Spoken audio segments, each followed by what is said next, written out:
Sawadi. Je m'appelle Alain Gérald Lewis Mbabokui, j'ai 34 ans.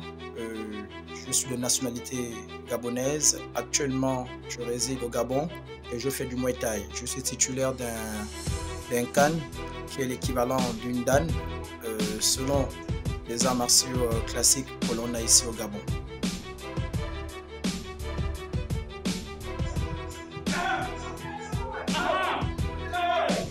Que dire sur mon art, sur ma discipline? Déjà, savoir que le Muay Thai, avant d'être un sport de combat, est avant toute chose un art martial. Et en tant que tel, il a ses codes, il a son éthique, il a ses valeurs, il a ses principes, il a son lexique. Donc, il est la forme pugilistique du Muay Boran. Le Muay Boran, c'est l'aspect typiquement culturel, typiquement traditionnel du Muay Thai. C'est ce que l'on voit avec Tony Jaa dans On Back. Or, ce que l'on voit sur les rings, c'est le Muay Thai. Et c'est ce que je pratique, c'est-à-dire ce que l'on voit sur les rings. Seulement, il arrive à un certain niveau de pratique où l'on se sent vide, où l'on sent qu'il nous manque quelque chose. Lorsqu'on ne fait qu'exclusivement la forme au combat, on sent qu'on n'a pas la tradition, la culture même de la chose, et donc on se sent contraint d'apprendre un tout petit peu, de s'imprégner un tout petit peu de l'aspect culturel, civilisationnel du Muay Thai qui est le Muay Boran.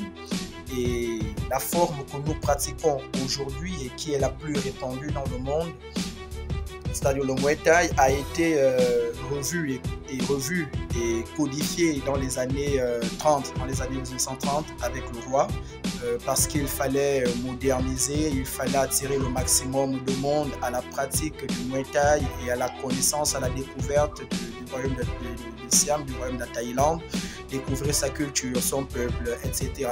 Donc c'est plus ou moins ça. C'est ce que je peux dire brièvement sur ma discipline.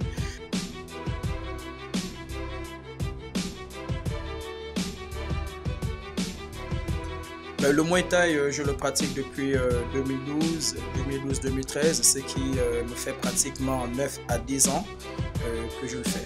Seulement depuis peu, je suis pris d'un amour fusionnel pour le Boran, notamment les styles Lokburi et Chaya.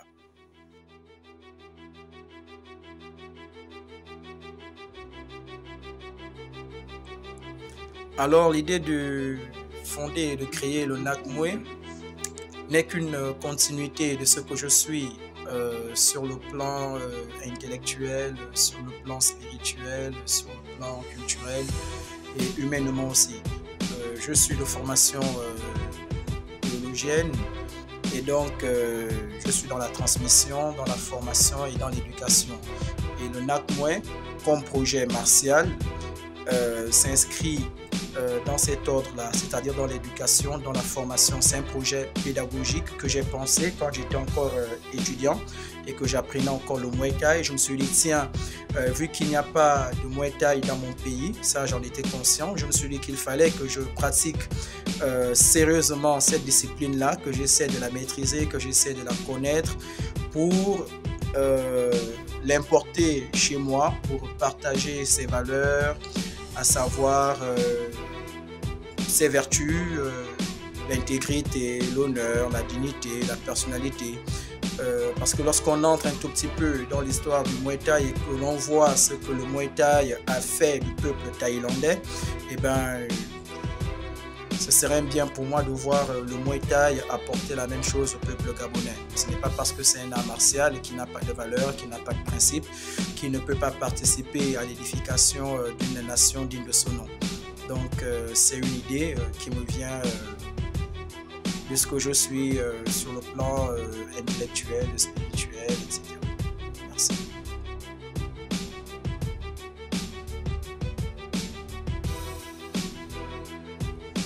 Alors, ce que je peux dire sur le niveau des arts martiaux et des sports de combat ici au Gabon, la question elle est assez complexe. Elle est assez complexe et je vais essayer.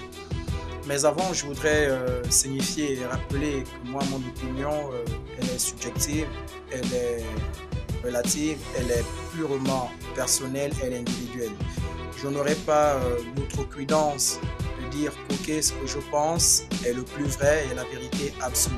C'est une opinion. Et ça ne vaut que pour moi et pour ceux qui la partagent.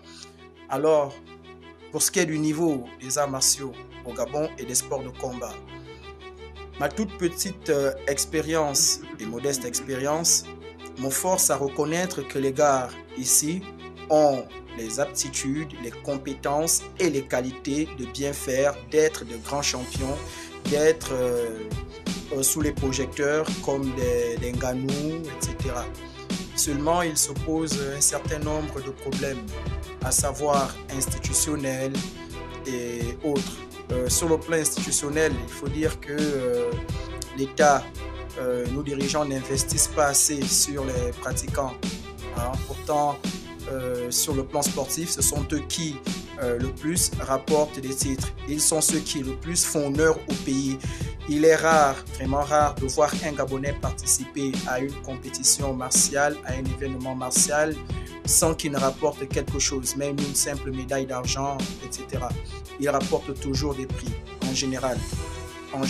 Mais malheureusement, il n'y a pas un suivi institutionnel. Les athlètes s'en sortent avec les moyens de bord et ça, c'est une honte pour un État, c'est une honte, une grande honte pour un pays.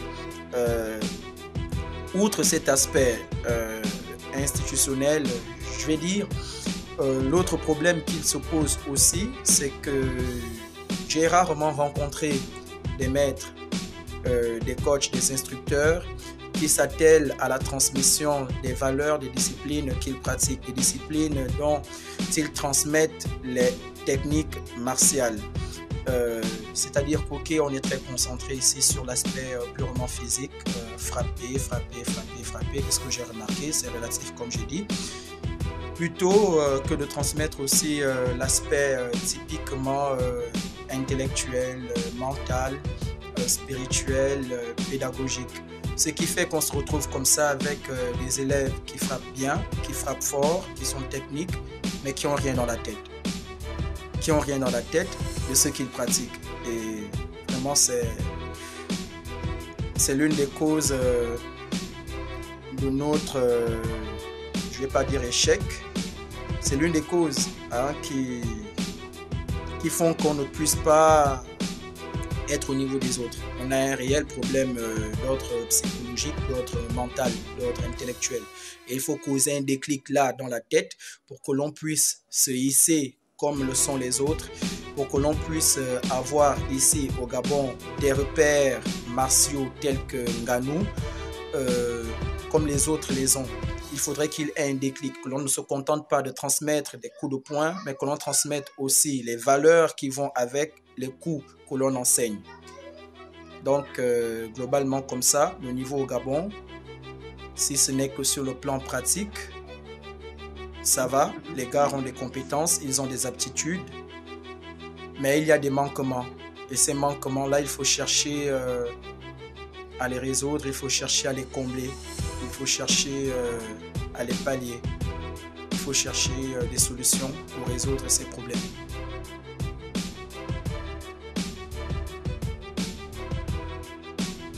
Ben oui, des objectifs et des projets, il y en a. Déjà, ce qui concerne les objectifs, c'est déjà de transmettre, d'enseigner, de former, puis de promouvoir la structure. Donc, voici ce que j'ai comme objectif pour le moment. Maintenant, ce qui est des projets, il y en a également. Mais je pense qu'un projet n'a d'existence que sa réalisation. C'est-à-dire qu'un projet n'existe que lorsqu'on l'a réalisé. Tant qu'on n'a pas réalisé un projet, il ne sert à rien d'en parler. On se concentre d'abord sur sa réalisation, on fait tout, on se bat pour sa réalisation. Ensuite, on parle de ce projet. Le NACMOE, bien avant d'en parler, il a d'abord été un projet. Et maintenant qu'il est sur pied, là, je peux déjà en parler parce qu'il a une existence, symbolique, physique aussi. Donc là, j'en parle parce qu'il n'est plus théorique. Il n'est plus dans ma tête, il n'est plus sur papier. Il est là, il est présent et puis j'essaie de le faire fonctionner. Maintenant, les autres projets, on en parlera lorsqu'ils seront sur pied.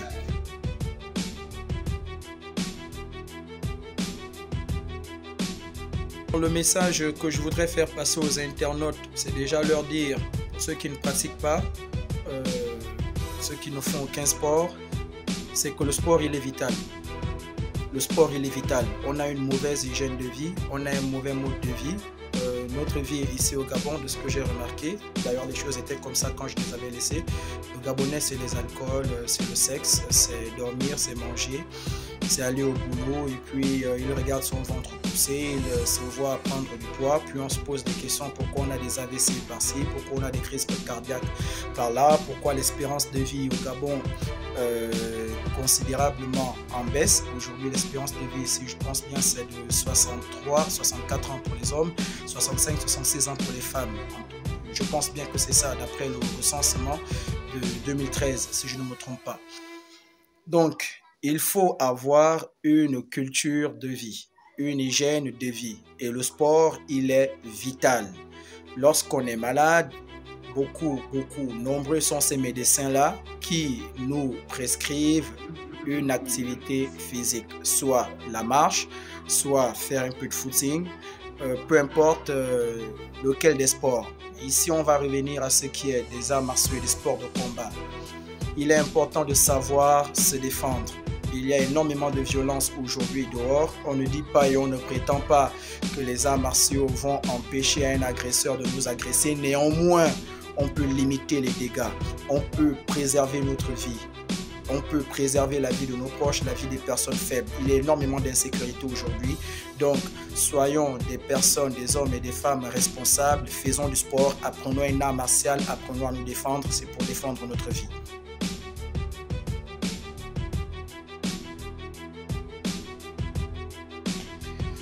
Quant aux pratiquants, quel message je pourrais leur faire passer?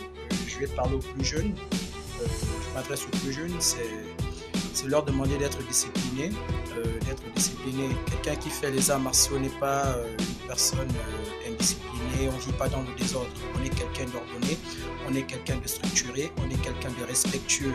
Non seulement de soi-même, de l'art que l'on pratique, on est respectueux des autres. On est respectueux de ses supérieurs. On est respectueux des lois qui régissent le vivre ensemble. On est respectueux en un mot. Donc, si vous voulez progresser dans vos disciplines, il faut déjà savoir que ça demande beaucoup de travail, énormément de travail. N'ayez pas peur. Foncez, travaillez. Et avant d'apprendre une autre discipline, parce que ce que j'ai remarqué, c'est qu'on va d'une discipline à une autre, on fait du tourisme disciplinaire sans avoir de bonnes bases dans notre discipline initiale. Et bien non, on ne progresse pas comme ça, les gars, on ne progresse pas comme ça. Si tu veux progresser dans les arts martiaux, tu veux progresser dans un sport, et bien si tu as choisi un sport, tu te sens bien dans ce sport-là, avant de quitter de ce sport pour un autre sport, pour une autre discipline, eh bien, maîtrise d'abord ta chose. Une fois que tu as maîtrisé ta chose, on a généralement pas les mêmes techniques, mais les mêmes bases, c'est-à-dire les mêmes positionnements, la même façon de plier le coup de poing. On va peut-être pas le placer aux mêmes endroits. Il y en a qui vont le placer comme ça, il y en a qui vont le placer comme ça, il y en a qui vont peut-être faire ça. Donc, ce sont ces légères différences-là, mais la façon de plier le coup de poing, elle va être la même. Donc, si vous avez des bonnes bases dans votre discipline, à partir de ce moment, vous pouvez apprendre autre chose. Et ça entre aussi dans le cadre de l'ordre, de la discipline. C'est-à-dire qu'on ne quitte pas un art pour un autre art sans aucune connaissance de notre art précédent. C'est ça le truc. Et moi, j'ai constaté que les élèves sont très désordonnés à ce niveau. Ils travaillent là-bas, ils mélangent les disciplines et on se retrouve comme ça avec des gars qui ont des ceintures noires, mais qui ne savent pas frapper une jambe, qui ne savent pas frapper un coup de pied retourné, qui ne savent pas se tenir sur un tatami, qui ne savent pas se tenir sur un ring, qui ne connaissent pas les règles de fonctionnement de leur discipline. Et c'est vraiment, je ne peux pas dire que c'est une honte, mais c'est fort dommage. C'est fort dommage. Et tout ceci parce qu'il y a du désordre. Donc, un pratiquant, ça doit être quelqu'un de discipliné, quelqu'un d'ordonné, quelqu'un de strict, quelqu'un qui vit avec certaines valeurs, avec certains principes. Et ces principes-là, il s'y attelle. Il a cheval sur ces principes. Donc, si vous voulez progresser, les gars, travaillez, travaillez, travaillez, travaillez, travaillez. C'est le travail qui détermine la valeur d'un pratiquant. C'est l'effort qui détermine la qualité d'un pratiquant. Ce n'est pas la bouche. Il ne suffit pas de dire ok, je suis champion, je suis ceinture noire. Eh bien, si tu es champion, si tu es ceinture noire, la réalité c'est qu'on n'en a rien à foutre. Ah, désolé pour les gros termes. La réalité c'est qu'on n'en a rien à foutre. Il faut prouver ce que l'on est. Si on est ceinture noire, on doit prouver qu'on est ceinture noire. Si on est champion, on doit prouver qu'on est champion. Et par la même occasion aussi, les gars, on ne triche pas dans les arts martiaux. Ce que l'on est, il ne faut pas avoir honte d'être ce que l'on est. Il faut l'assumer et chercher toujours à être mieux que ce que l'on est à l'instant T. Il faut toujours viser l'excellence. Et l'excellence n'est possible que dans l'effort, que dans le travail. Il faut travailler, travailler, ne pas avoir peur de travailler. Travail, travail, travail. Voici le secret.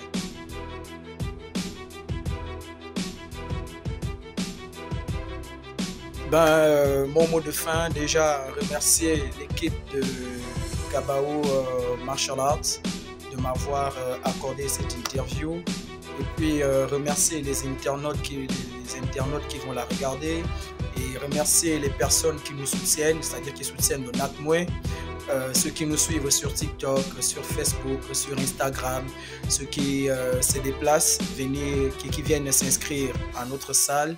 Donc, nous vous remercions et puis je reste à la disposition de tout le monde. Je suis ouvert pour les personnes qui veulent, qui ont des salles par exemple et veulent faire une petite séance de Muay Thai, une séance d'initiation, ben je suis ouvert.